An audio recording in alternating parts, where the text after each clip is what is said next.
to nearly 4,000 feet, speed 180 knots, 1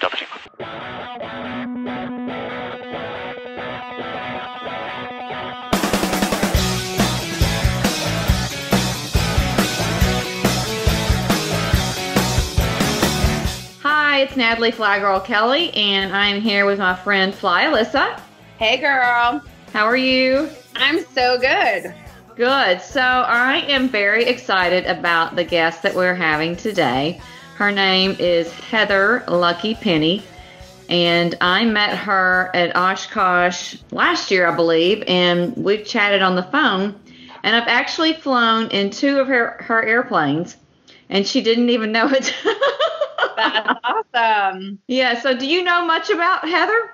Well, I've done my research a little bit because I was like, man, she is a total badass. And I know. So I don't even know where to start really.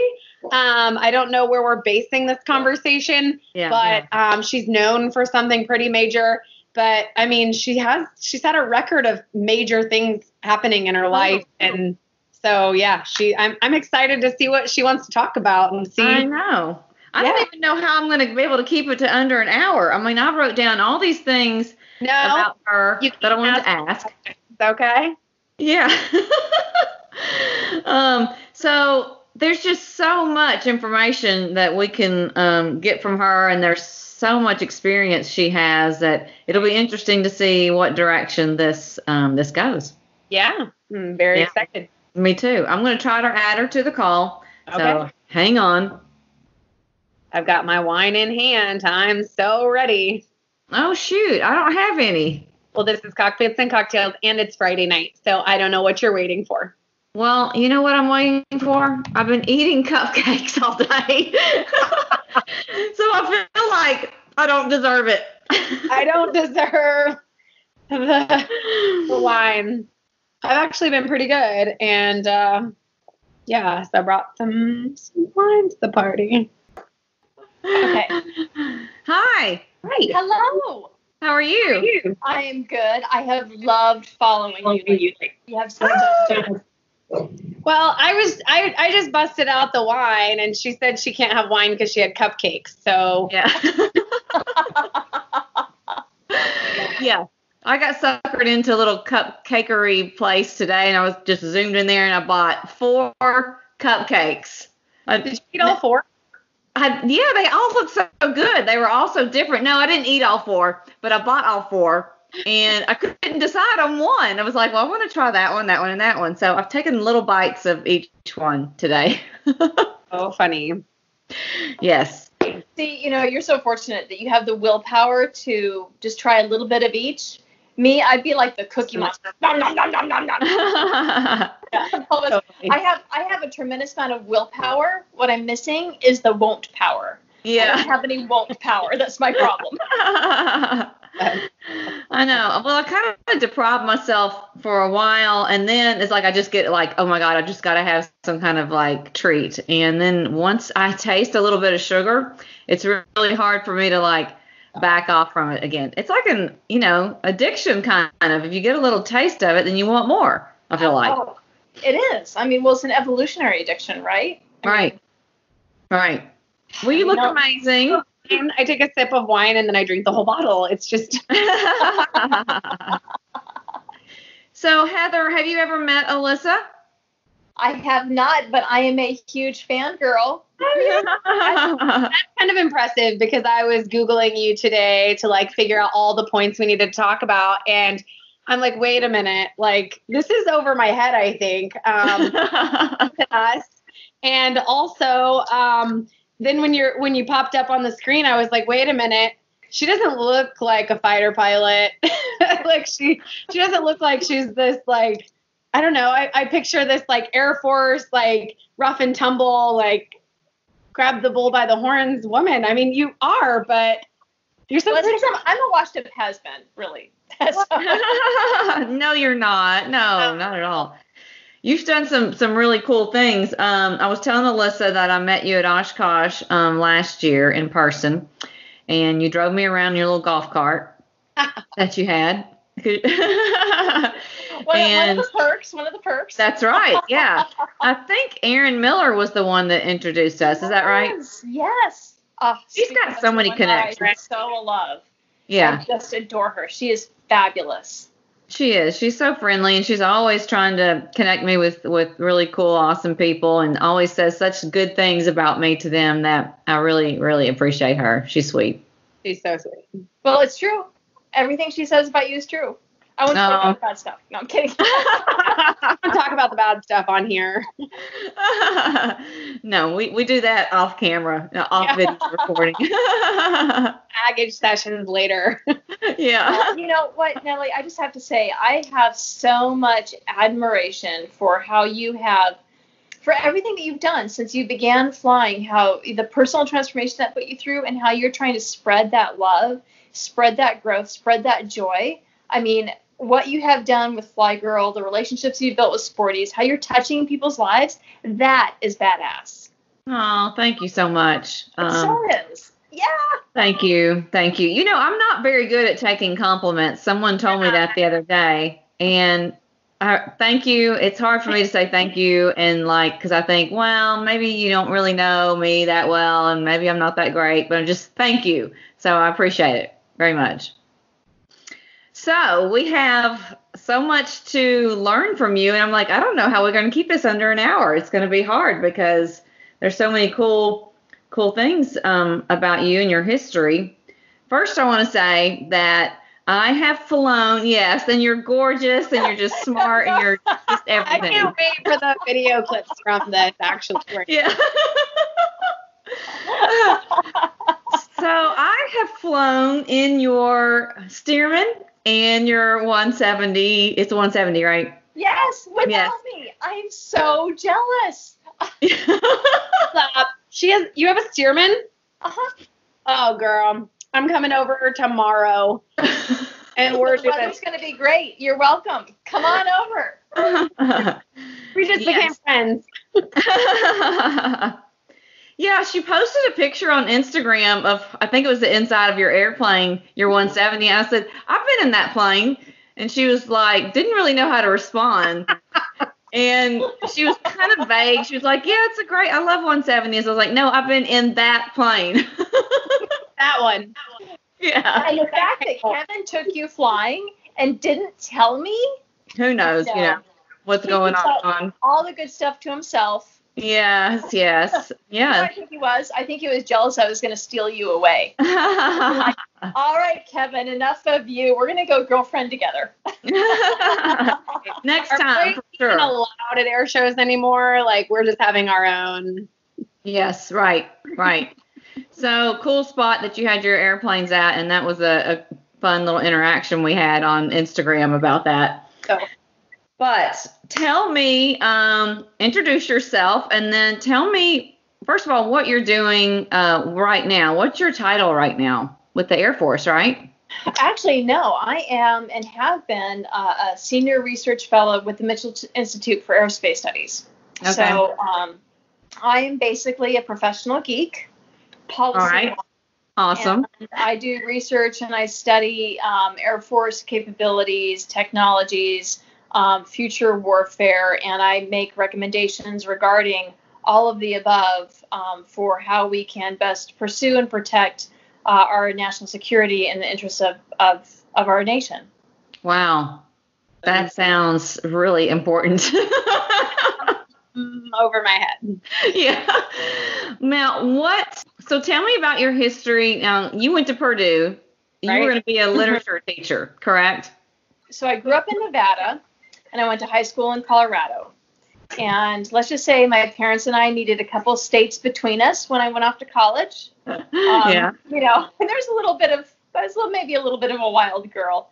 And so I ended up at Purdue University, which I have really honestly no idea how I got there, but it was fantastic. But I showed up thinking that I was going to be an Air Force ROTC because I wanted to be a fighter pilot. And that was like when I first learned that I couldn't be a fighter pilot. My mama had always said, you can be anything you want to be if you try hard enough, study hard, eat your vegetables. So that was the first time I was like, what? Girls can't be fighter pilots? And so my life took a left turn, and I went into the humanities and got my degree in literature. And I still really didn't have any idea what I wanted to do or be when I grew up. I graduated in 3 years. I still couldn't legally drink, and so I ended up going into graduate school there at Purdue. And I think you should legally drink. Yeah, legally. Yeah. My dad doesn't know about those days. Yeah. I know, we can only dream, right? And so I was in grad school when I found out that Congress had changed their legislation and opened up combat aviation to women. And so that was when I applied to the Air National Guard to become a fighter pilot, and was selected by the D.C. Air National Guard. And so that's when, again, my life went from left to right. And I went into the Air National Guard, went to pilot training, became a fighter pilot. Now, were you a pilot before that, or had you been in aviation before that, or just been interested in it? Actually, I was a pilot. I had my private pilot's license, but really was just barely keeping any kind of currency. I'm a third generation pilot. My grandfather was an instructor, a civilian instructor in World War II, flying Stearmans. And my father was a fighter pilot. He went to the Air Force Academy. He was a fighter pilot in Vietnam. He flew A-7s in Vietnam. And then when he got out, he flew F-4s in the Reno Guard. And that's really how I learned about fighter aviation, the fighter community, and learned about the Air National Guard. It was in your blood. Yeah. I just wanted to serve my nation, fly these fast jets, and be part of the club, be part of the brotherhood. I mean, the community is so tight knit. It was just something that I just really wanted to do. But it never occurred to me that I had never seen a female fighter pilot. It never occurred to me that maybe I couldn't fit in. And so that was how I got the hunger for fighter aviation. But my dad was very fortunate that my parents were able to support me and pay for my private pilot certificate. So I got that between the summer of my freshman and sophomore year of college. And then I just flew as much as I could, which really wasn't a whole lot because everyone in college is poor, Yeah, right. But I was able to get involved with the aviation school at Purdue University and help them form their first collegiate air racing team to race the Air Race Classic. So I was the co-pilot of the very first collegiate air racing team for the Air Race Classic. Wow. And now there are so many collegiate teams. Purdue has raced a number of times. I'm so excited to see what everybody has done with that program since. Yeah. They have a great aviation program, I've heard. I've never actually been there, and the students that have gone to that school seem to have really, really enjoyed it. Mm-hmm.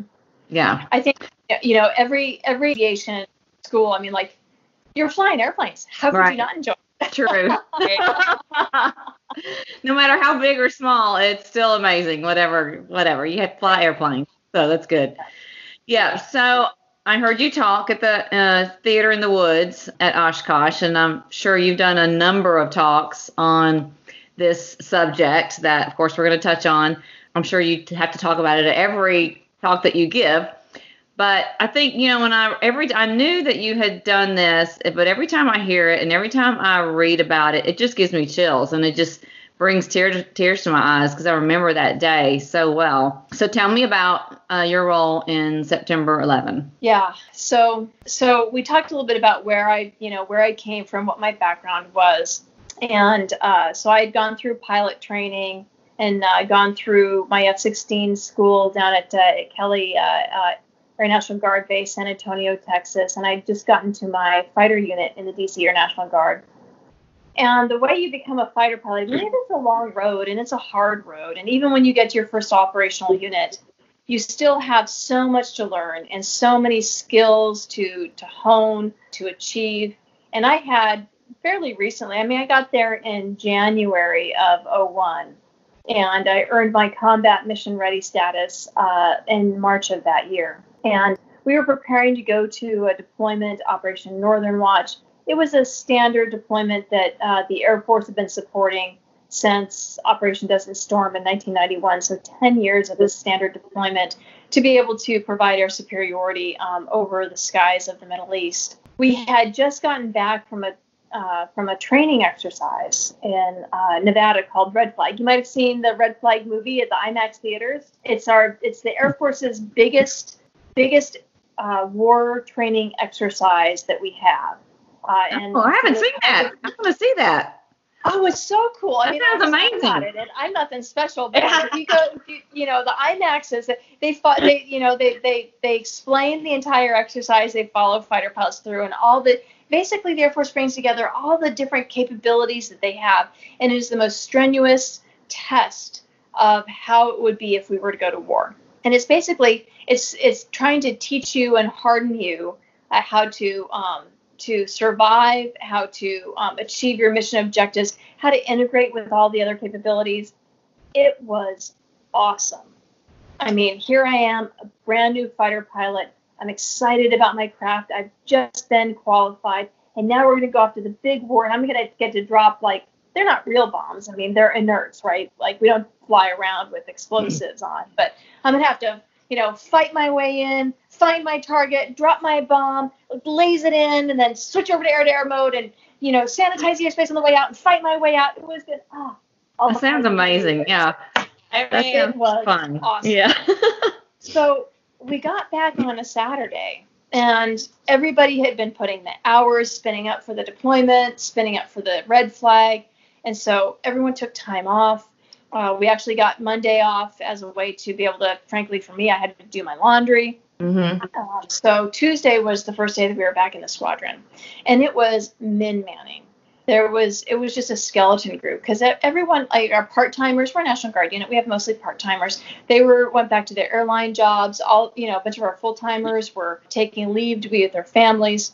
So yeah, there weren't that many folks in the squadron. I remember getting up that morning, and the sky was just, God, it was that crystal blue that you get in autumn days where there's no humidity in the sky. And it's like, when you look up, the blue is so deep, it feels like you can just see right into space. It's one of those autumn days, just perfect. Barely a puff of wind.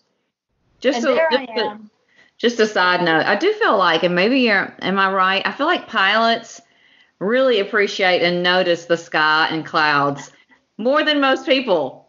Yeah. I'm always looking at it, always amazed by it. And yeah, you remember those days. You remember what it was like when you have a day like that. I know, it's true. Well, because we live in the sky. That's where our heart is. That's where our spirit is. And we're always looking skyward. Mm-hmm. But I was trapped in a scheduling meeting that morning. I was like, we just got back to the unit. We had a bunch of administration and housekeeping to do. So we're looking at who's actually available, who's in the squadron, who has to fly, who has check rides, and so forth. And we only had maybe, a handful of pilots in the squadron. So we only had a 3-ship that we could send out that morning. It was called Bully Flight. We had Lou Shooter Campbell, Eric Puck Hagenson, and Billy Hutchison. And we were sending them from D.C. down to the Dare County Ranges in North Carolina. They were just going to go do basic surface attack, which is kind of like comfort food for fighter pilots. It's basically almost like a traffic pattern when you're in the pattern, just shoot touch and go. But instead of diving down and doing a touch and go, you dive down and drop a bomb, and then you climb right back up. It's so much fun. We've got a standing bet. It's a quarter bet. So the best bomb of that pass takes everyone else's quarters. I know a quarter can't buy you much, but it can't buy you bragging rights. Yeah. And we're about the bragging rights, of course. I was wishing I could go down with those guys. So I'm sitting in this meeting, and we get a knock on the door, and one of our enlisted troops, David Chunks Callahan, opens up the door and says, an airplane just flew into the World Trade Center. And we looked at each other and were how did that happen? Right. Because flying into the Trade Center, we assumed you had to be a bug smasher doing maybe something down the Hudson, because New York really isn't that far away as the bird flies. So it's not like it's a different weather pattern. Yeah. And so we looked and we're wow, how did they screw that up? And we're just made a couple of jokes about sweeping up the debris at the, on the sidewalks. Little Cessnas, they bounce off at buildings. They don't really cause any problems. And we just went back to work. Wow. And it wasn't until he came back the second time and knocked on the door and said, a second aircraft flew into the second World Trade Center. It was on purpose. Mm-hmm. They were like, this is different. See, he never said airliner. When he said it was on purpose, we all just got up and we walked out of the meeting and we went to the bar where the TV was. And that was where we saw what everyone else that morning was seeing. Yeah. And we knew we needed to get airborne. We knew we had to protect. But the challenge was that, I mean, as I was saying before, like when we went down to red flag, we don't fly around with live missiles. We don't fly around with live bombs. I mean, we have training ordnance, right? I mean, the bullies, the 3 ships that we sent down to Air Force Air, the little bombs they were planking off are like these 33-pound practice bombs with a little white phosphorus part that goes poof, so you can see where it hits. Yeah. We don't fly around with ordnance. And the other thing too is that, I mean, our nation's military is controlled by our civilian leaders, by the Constitution, and that's how it's meant to be. And so we had 2 problems that day. We had to get ordnance on our jets, and we had to get the authorization to launch. Because we knew we had to get airborne. Yeah. But we needed orders. We needed the authorization. So, I mean, and remember, I'm a young lieutenant. I haven't even been in the squadron for a year. Yeah. So I'm back to my first real big exercise. And like, what can we do? So I immediately was tasked with going and getting our lineup cards, our takeoff and landing data, putting together maps, filling what we call our data transfer cartridges, or the DTCs. They're basically kind of like a little bigger than the size of a brick, but it's like a thumb drive for your jet, right? Okay. Yeah. But and you were in Washington D.C. area right now? Yes. Yeah. Okay. Andrews Air Force Base. Okay. Okay. And so we got that done. It was Igor Rasmussen, who was a young captain, and he and I, we put that together. We got all the mission materials. We printed out the maps. We printed out our takeoff and landing data, weight and balance, and all that sort of stuff, like standard things that all pilots need to have, plus the stuff that we needed for fighter pilots. And we stood by the ops counter. And that's really where our leadership was trying to make things happen to help get us airborne. Our wing commander had come down to our ops building. He's trying to call up through our chain of command in the National Guard, which in D.C., I mean, we're not a state, right? Most National Guard units go through their state. They have a governor who can give them that authorization. But as a District of Columbia National Guard, the mayor is not our commander-in-chief, right? Yeah. Our civilian chain of command actually goes to the president. And if you can imagine, President Bush was pretty busy at that point. Yeah, yeah. So he's trying to push the rope and trying to lead that. Our supervisor of flying, who is like the adult supervision for the squadron, he's calling down to the Dare County ranges. He's trying to bring the bullies back home because he knows, they know that not only do we need to bring those jets back home and those pilots back home, we're going to have to start loading up ordnance. We're going to have to start turning jets. We're going to need people to fill a combat air patrol to protect our nation's capital. So he calls down there and he's bringing them back. Our weapons officer, Dan Raisin Kane, an incredible leader, just so much respect for him. He took the initiative on his own to call down to the bomb dump where we keep all of our bombs and our missiles. Now, those things don't stay built up. You keep your fuses separate, your explosives separate, your guidance kit separate, and all of that, because it just kind of makes sense that, first of all, you can sometimes mix them in different ways, but the more important thing is that you don't want those things just sitting on the shelves.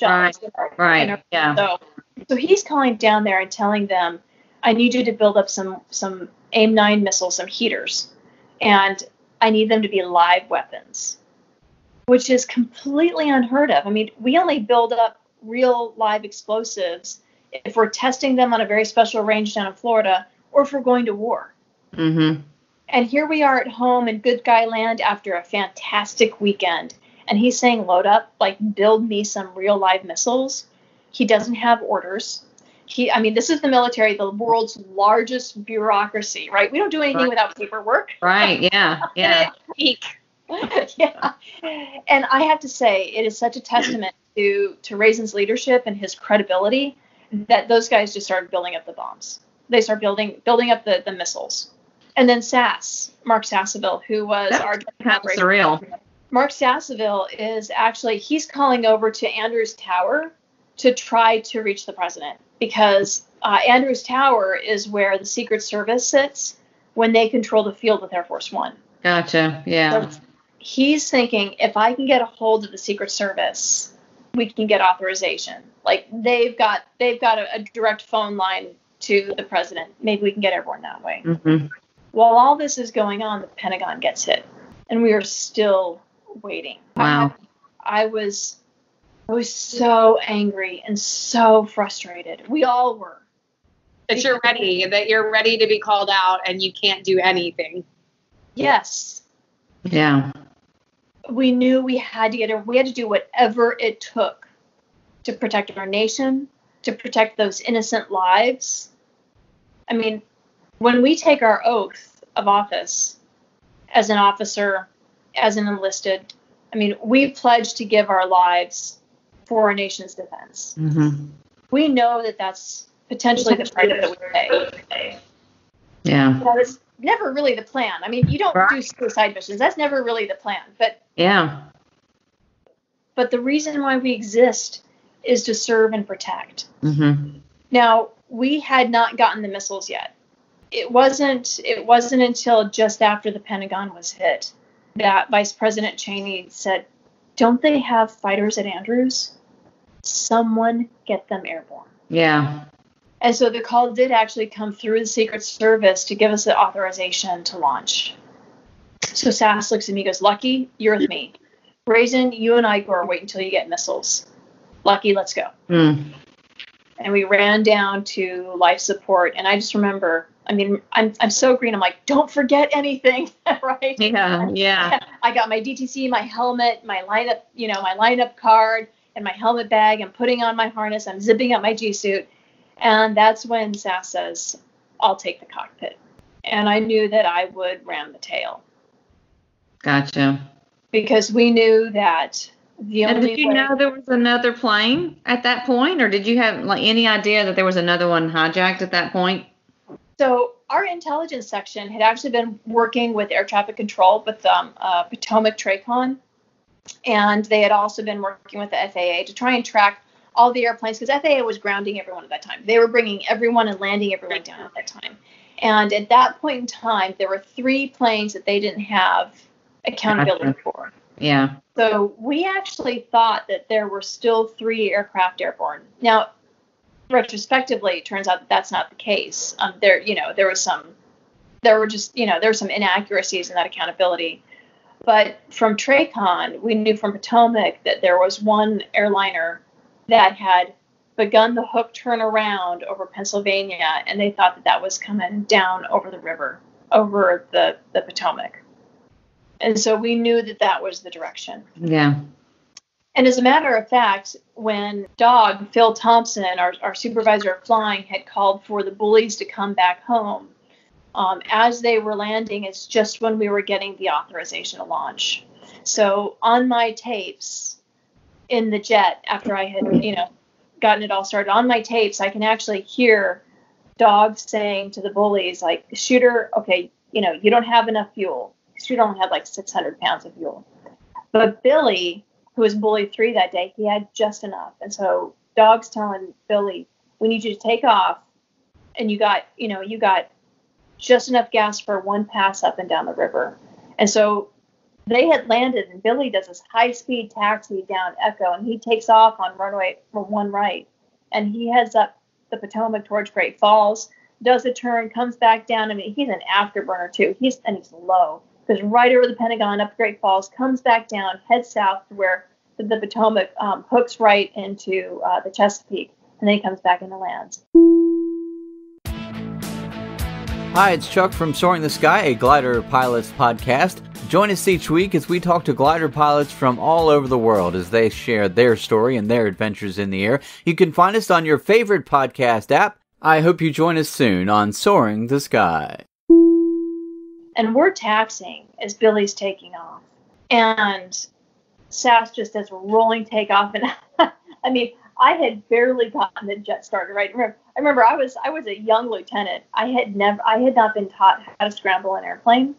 I had not been taught any of the procedures of a hot start. So I didn't have time to go through the normal start procedures for an F-16. I mean, this was back before we had GPS in the jet.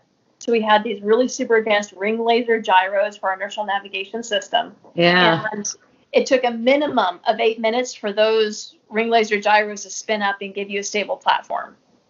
So as I'm taxiing, I don't have an inertial navigation system.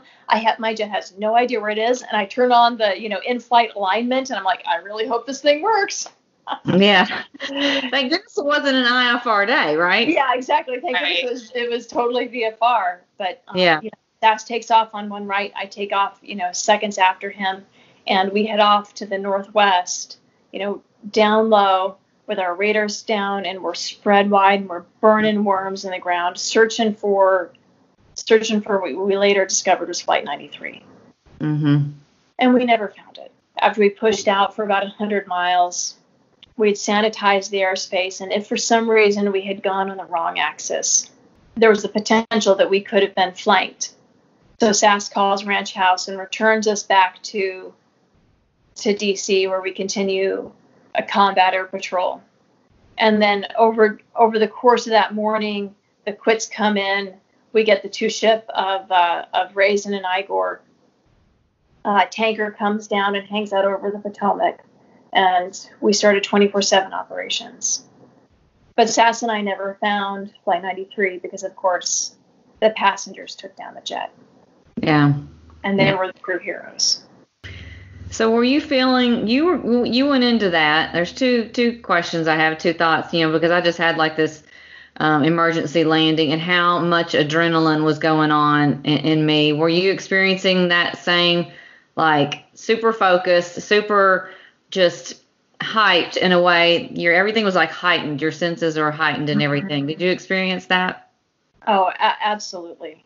And people have asked me, like, was I scared? Was I worried? Was I sad? And I honestly, I had no real emotion. Right. I mean, it was very clear that if we were successful, I would not be coming back. And I was good with that. I think at the moment you just kind of like go in mode and like you're on this mission. And especially since you just got back from that training, you were probably just like zoned in on the mission. Absolutely. And this is what you were put out there to do. It just happened to be you. Yeah. Alyssa, you're right. Absolutely. I mean, it's like, there's nothing special about me.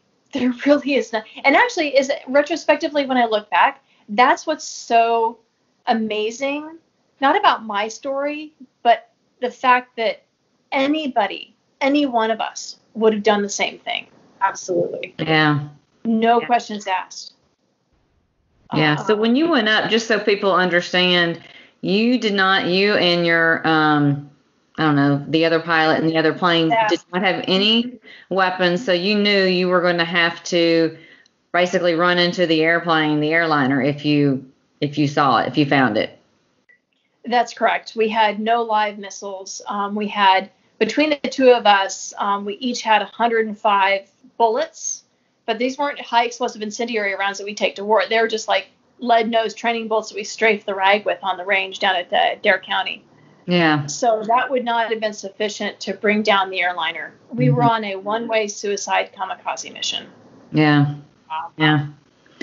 Wow. It must have been, I mean, that movie, United 93, and when you read about it, I mean, that's emotional for me. That must be really emotional for you too, because you were trying, so hard to find that jet and hopefully do something, and try to, I don't know what that would feel like to know. Have you visited Shanksville since? So I've not. It's actually on my list of things to do. I've seen Shanksville from the air. I was co-piloting a B-17 and I looked down out the window and there was this circular monument, right? And I'm looking close and I look at my chart and I look down and went, oh. So in the day after, the week after, I mean, America was feeling a lot of heavy weight on our shoulders. Like, what were your feelings after that? Like, was it relief? Was it like just sadness for our country? Like, I'm sure you were processing the same things we all were, but somehow more connected in that. Well, it's interesting. I didn't really process my emotions until well over a decade later, because we were immediately in go mode. We were immediately, Sass and I flew a 4.5-hour mission that morning. We landed, and then we took off and flew another 4.5 hours later that day. And so, we were airborne a lot that day because we just didn't have enough pilots. And our sister squadron, the 201st, they had a 727 they used for DV airlift to fly around VIPs. They actually went on a round robin as a military aircraft going across the nation, picking up all our airline pilots that had gone on trips. And so, because we needed people, we needed to be able to man our combat air patrol. And we held a 24/7 presence over D.C., just the D.C. Air National Guard, plus other units that came in to add additional defense in depth. We were in go mode. I didn't think about it. I was just time to process it. You were in it. Yeah, exactly. I think, like, I'm sorry to interrupt. You hear about Beamer. What was his first name? Yes. Todd Beamer. And, they had heard kind of what had happened and made a decision that they were not going to let this jet, go into Washington, D.C. And I feel pretty confident that if the others had known, the ones that went into the World Trade Centers, if they had known, those people would have probably done the same thing, anything they could have to keep it from hurting other people, and it just gives me chills to know so many people, I don't know what it's like in other countries, but in America, I feel like we all respect and appreciate life and think that it's valuable. And it's just awesome, that people would do that for one another. And do that for one another and do that for our nation, right? We talk about, for example, the World War II generation as the greatest generation because every single American in World War II gave something for their country. If they were on the home front, they sacrificed, they worked. Did you know that more Americans were killed building our planes, our tanks, our ships than we lost in actual combat during the course of World War II? That's crazy. Think about how strong America has to be able to do that. And it didn't, our soldiers, our pilots, our sailors, our Marines that fought in World War II, they were just average, ordinary Americans. They were everyday Americans. They were the kid at the soda pop counter. They worked at the hardware store. They were an accountant. They were an executive. They were a taxi driver. They were a teacher.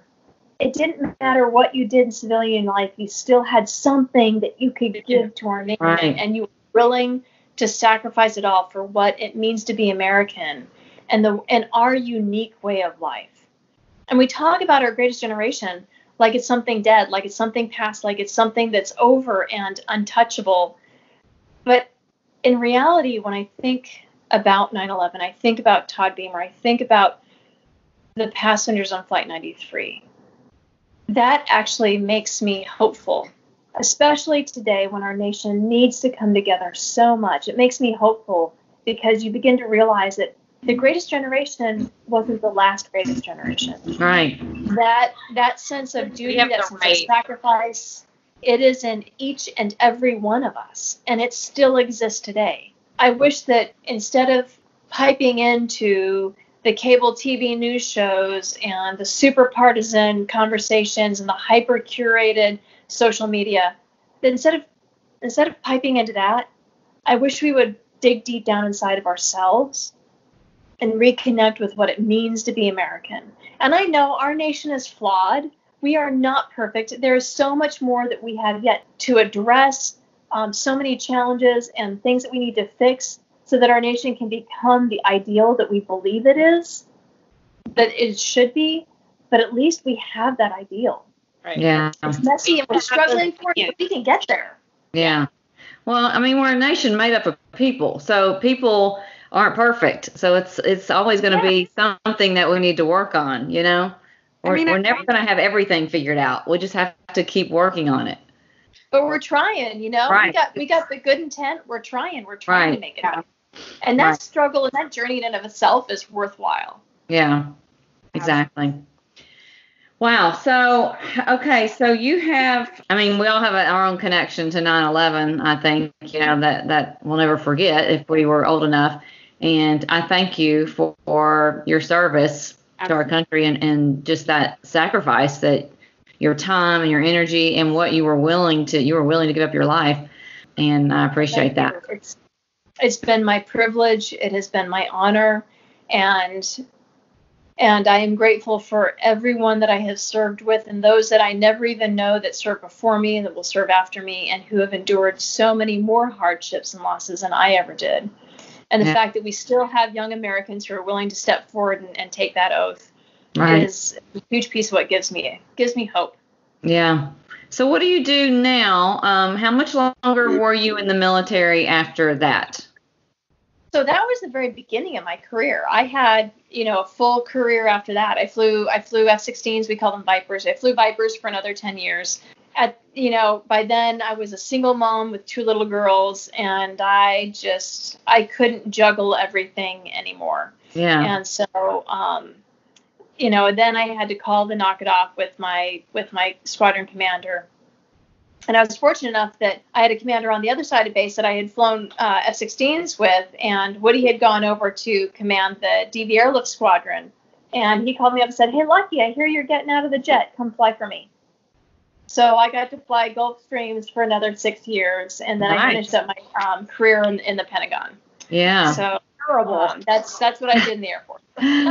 Awesome. You have flown some very cool things. What would your favorite aircraft be that you have flown? You mean other than the one I'm flying? Let's say in the military, and then let's say general aviation type things. Yeah, what's your favorite? Oh gosh, everyone asks what's your favorite, and it's such a hard question. It is. It's not like being a parent and you're like, I love all my kids equally. It's like you have that unique connection to each and every one aircraft that you fly, right? I loved the F-16. I mean, that is. Every fighter pilot will tell you that their first jet is like their true love. I mean, it's like your first love. It's like your first kiss. There's something so magical. But for the F-16, I mean, you became that airplane. Mm-hmm. You thought that jet did it. And it was so physical. It was so visceral, and it was so intellectual. I mean, you were playing chess at 500 knots and 9 Gs. I loved that jet. Yeah. Yeah. I also loved flying the Gulfstream because it had a flushing toilet. But it was also, for me, I really enjoyed the, using the flight management system and the electronics of how you manage because you flew the F-16 the whole time. There was no flight management system in that jet. All the avionics in there were geared towards warfighting, not towards going from A to B and flying, through turns and holding to intercept the RNAV GPS, none of that, right? Right. So I enjoyed learning that, and it was a different kind of flying that I just really enjoyed. My first airplane was my Taylorcraft, and I have to say, probably very similar to the F-16. I had a little Taylorcraft BC-12. I paid more for her than she was worth, but she was worth every penny. And if you imagine like a boy and his dog, and they're the best of friends, and they go on adventures together, that was me and my T-Crate. Yeah. I just, I flew her coast to coast. I had so much fun. Oh, that sounds so fun. Flown T-6s. I've raced jets at Reno. I've had the privilege of flying a B-25, co-piloting a B-17. Right now I've got a Stearman. I've got a Cessna 170. I've been very fortunate to fly a number of airplanes. Not nearly as many as I would love. And there's so many other women that have flown a gazillion more planes than I have, and I have so much admiration for their knowledge, their skill set, their adaptability. I'm just grateful for every opportunity I have and every chance I have to get airborne. There's one of the things I always tell my boys, and they're like, oh, I wish we had a bigger house like that or whatever. I'm like, you're always going to want something. There's always going to be someone that has more, and there's going to be someone that has less. Just be happy with what you have experienced, because it's always going to be that way, Yeah. I mean, there's a certain amount of hunger, I think, that pushes us, and that's good. Yeah. But don't, like as you said, don't forget to enjoy the present, to enjoy the moment, to really value what you have been gifted today. Mm-hmm. So are your husband or your kids into flying at all? Oh my gosh. So this is so cool. I mean, my daughters have never really expressed any interest in aviation at all. Yeah. They're like, you would think like, I'm a really awesome fighter pilot, right? Right. And they're like, oh my gosh, did you know that so-and-so's mom is like a lawyer? And I'm like, that's pretty cool, but yeah. They're used to you just being super cool anyways, so they didn't know. Do we have to go to the airport again? Right. Oh, I hear the same things. It's like, really? Yeah. But the other week, my oldest daughter, she's 16 years old. She goes, Mom, can I start taking flying lessons? Ooh. So she and my husband have been getting up every morning, and because I remarried, wonderful, Mr. Wonderful, he's so fabulous. But they've been getting up every morning and doing ground school together. And so they go through it together, and then she and I will do additional instruction in ground school, and she's been up for her first 3 flights. Wow. And she just is beaming. That's when awesome. She's done. So what is she learning in? I'm interested to know what she's going to actually train in. So right now it's a combination of our 170, and then we've got another instructor on the airfield that's also given her additional instruction in a 172.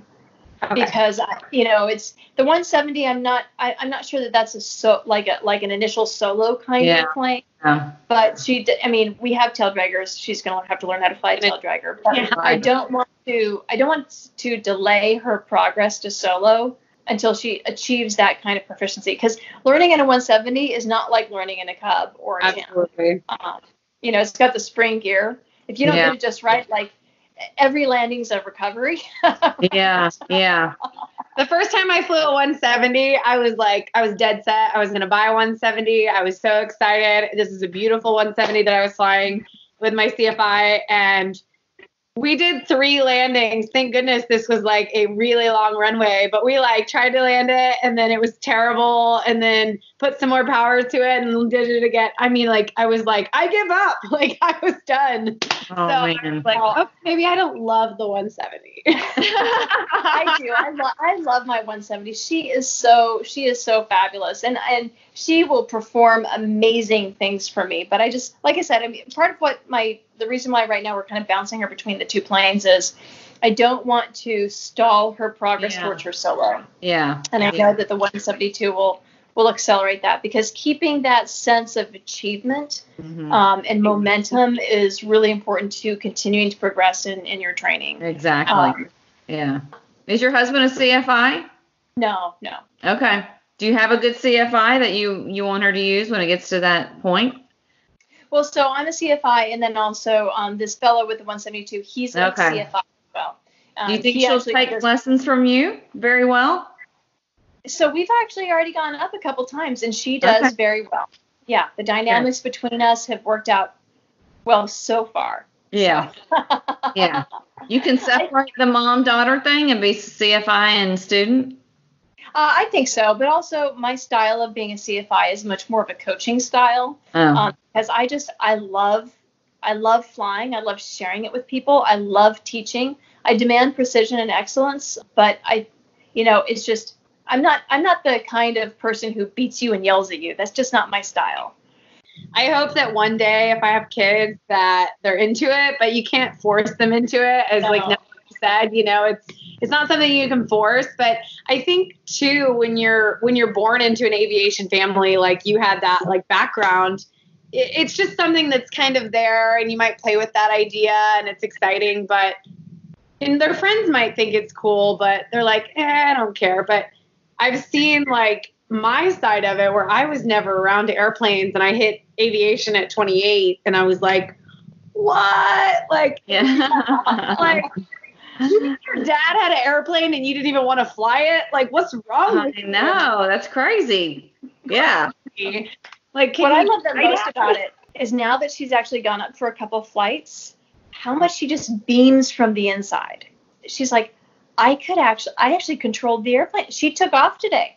She did a takeoff today with in the 172. Yeah. And the fact that she controlled the airplane, she had the power, the confidence that that's beginning to instill in her. Totally. I can already see how she's becoming the person that she's meant to be. I mean, there's just something, and I think we all share this experience, right? There's something transformative about aviation.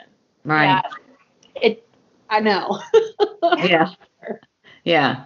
Well, how fun that you get to experience that with your daughter. And I'm assuming, have you ever had any other students as a CFI? Yeah, I have. Yeah, I did some work at a local flight school for a while. And again, I thought I just loved it. And when you solo for the first time, you're like, yes. I can imagine that'd be very rewarding to see them and go through that process with them. Just watch them change, you know?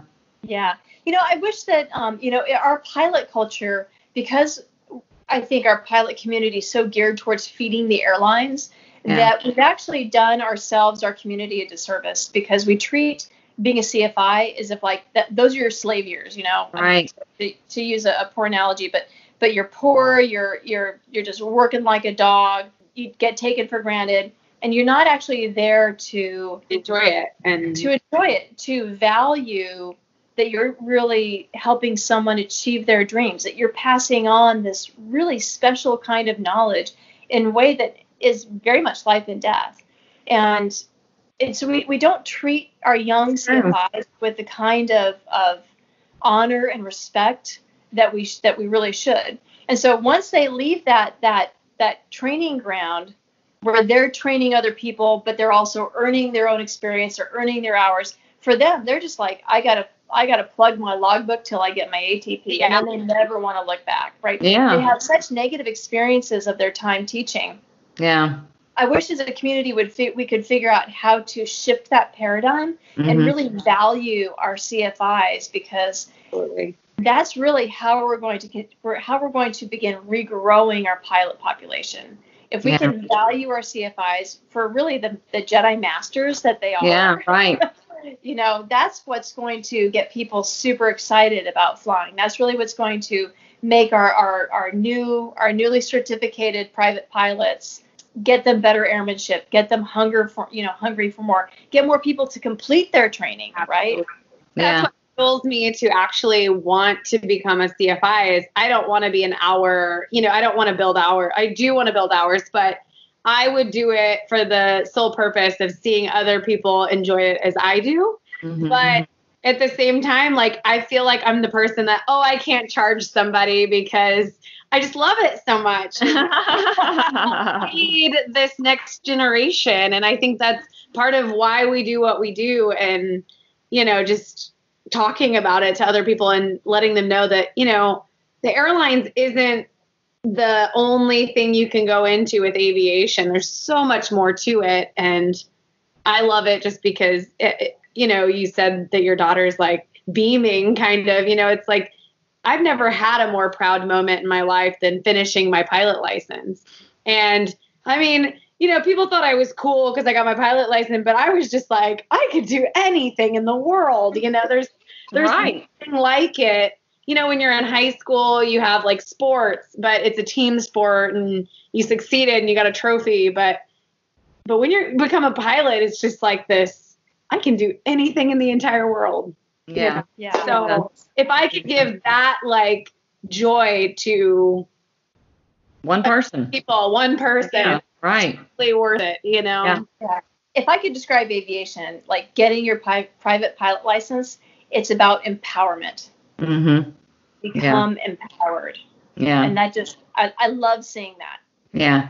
So that brings me to another sort of thing that you and I have talked about, a little project that you is kind of near and dear to your heart and something that you really want to work on. And talk to me a little bit about with EAA, what your role is, what you're doing, what you're really passionate about, like right now, maybe for this next kind of chapter in aviation. Oh yeah, absolutely. I'm so excited about this. So I serve on the board of directors for the Experimental Aircraft Association, and on the board they've asked me to be the chair for their Women's Tour Society, which is a women's giving circle intended to raise funds to help female pilots, whether or not that's additional training or initial training.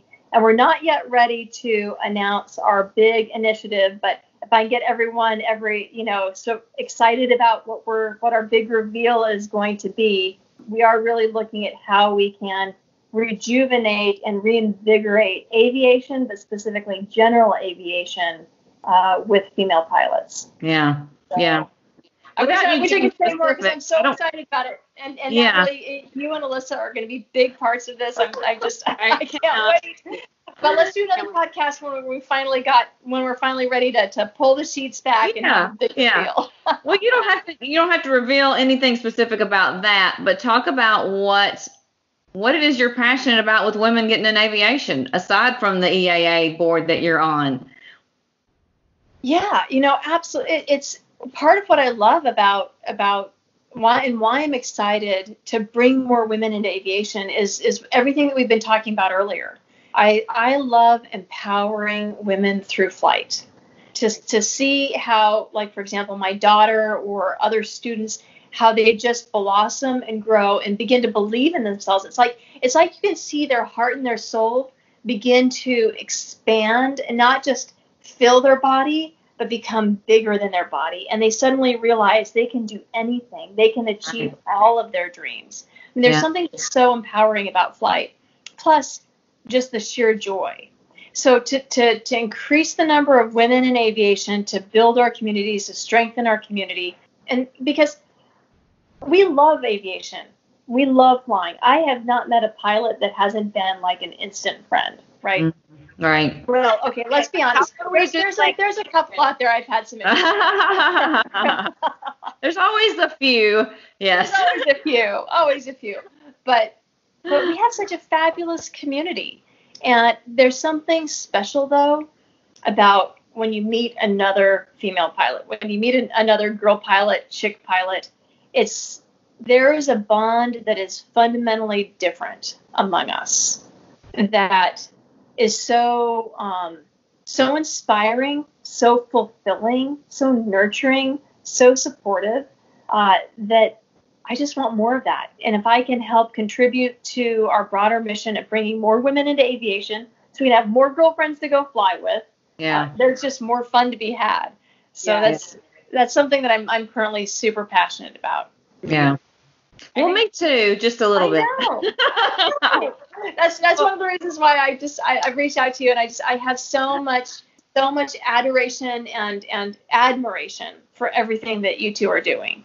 Well, thank you. That's sweet. Let me know too. If there's anything you want me to do, I'm willing to help out in any way because, I do want more women to get into it, whether they want to go to the airlines or not. It's still such a great thing to be involved in for a variety of reasons. Yeah. Well, helping any way that I can get anybody started, and I still have to announce my scholarship stuff coming out, but it's so much.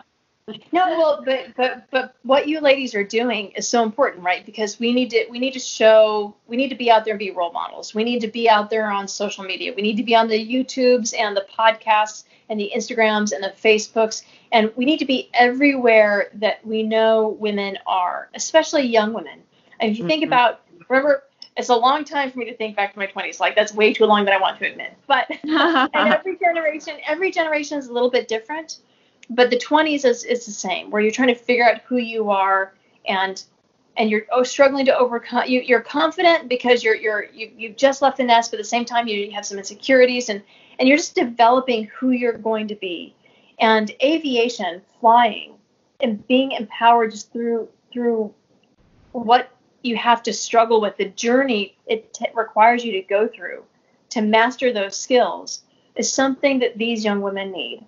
And frankly, it's the funness, the adventure, the joy, the excitement. I mean, all the new experiences. It's so being on those social media, reaching out to that demographic, showing them that they can, and showing them how fun it is, and the community that we have, the girlfriend relationships that we have, the adventures that we go on.